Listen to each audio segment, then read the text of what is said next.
We remember with profound gratitude and admiration Israel's generosity and solidarity when it gave the emerging Kenyan state in 1963 an emphatic vote of confidence.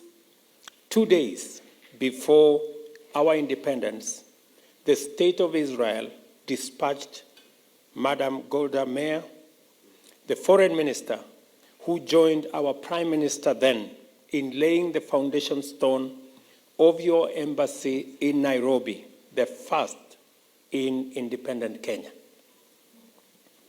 That event marked the beginning of a friendship that has steadily grown deeper and stronger, encompassing very successful collaboration in various undertakings across many sectors.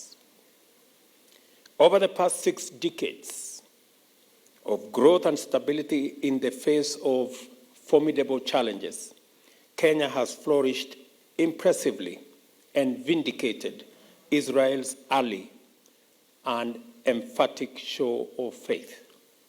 So broad is the scope of our cooperation and so numerous the undertakings involved that Kenya and Israel resolved to define the facets of its bilateral relations in several critical instruments, including 22 memorandums of understanding covering many sectors.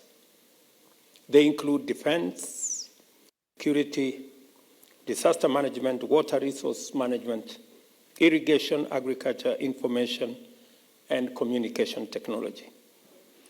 But our dynamic relationship continues to blossom, making it necessary for us to remain constantly vigilant of evolving challenges as well as emerging opportunities. This is the reason why our technical teams are at different stages of negotiating an additional 8 memorandum of understanding to cover bilateral engagements in health, environmental protection, and I was very happy this afternoon to join your environmental body in planting trees, management of maritime affairs, and exploitation of blue economy, cybersecurity, as well as avoidance of taxation of earnings, among other areas. The level of bilateral trade and the ease of movement of people and goods between our countries has not been consistent with the totality of our common aspiration. However, I am glad to note that following our discussions today, our countries have signed 2 joint declarations of intent on tourism and environmental protection. I am pleased with the consensus reached today by our 2 countries on establishing direct flights as soon as possible between Nairobi and Tel Aviv.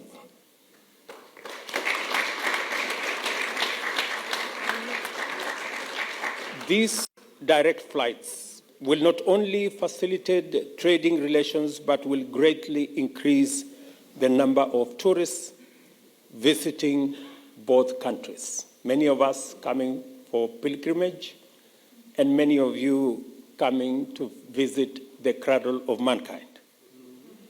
Apart from the irresistible touristic offerings of magical Kenya and the Holy Land, there is an abundance of complementary opportunities between us as a thriving regional and continental hub and gateway to East and Central Africa, and Israel, which is a recognized leader in technological innovation that power heavy industrial and civil engineering, smart agriculture, irrigation, security, ICT, and of course, health and medicine. Cybersecurity, particularly, is an important space of cooperation where Kenya can immensely benefit from the Israeli experience and expertise.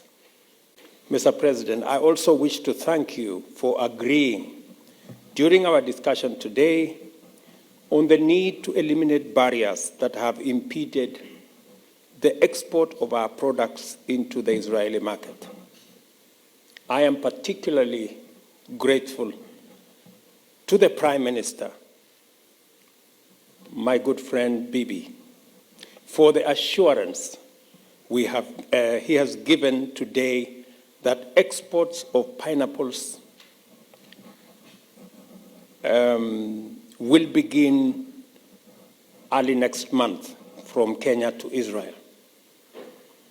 Let me also say that again today we agreed that the impediments and the hurdles that have been on the way that limit the export of our tea, our coffee, our avocados, pineapples, as I have said, will now be removed so that we can expand trade and exports both ways to Israel and your products to Kenya. Kenya has been honored with the tremendous privilege to host the Africa Climate Summit in September. I am confident that our commitment in the field of environmental protection and look forward for your strong support and participation to make the event a memorable success. I was honored early today to join the list of world leaders who have planted trees at the Grove of Nations, Jerusalem Forest. That event has given me new meaning for tree planting, that it is not only a good thing to protect our environment. I was pleased to learn this afternoon that it is also biblical and it is also spiritual. Mr. President, I understand here because for the first time, I found that we have to pray before we plant trees. We've always tried to plant trees in Kenya, and our success has been mixed. I think because we didn't have the element of prayer. So now that we do, I am very confident that we will succeed in our plan to plant 15 billion trees in the next 10 years. Mr. President, I stand here to celebrate a wonderful friendship, which is founded on strong values and mobilized by shared aspirations. To look back upon the undeniable progress we have achieved together during 60 years of friendship, and to consider a futuristic prospect of abounding with the promise of abundant, unbounded possibilities and potential for shared prosperity, all ours for the taking.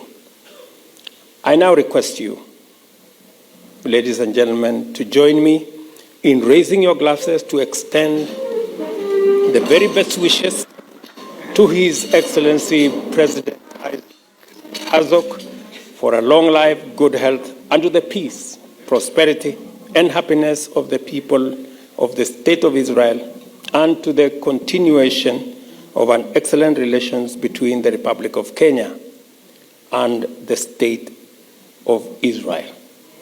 Abundant blessings. Cheers.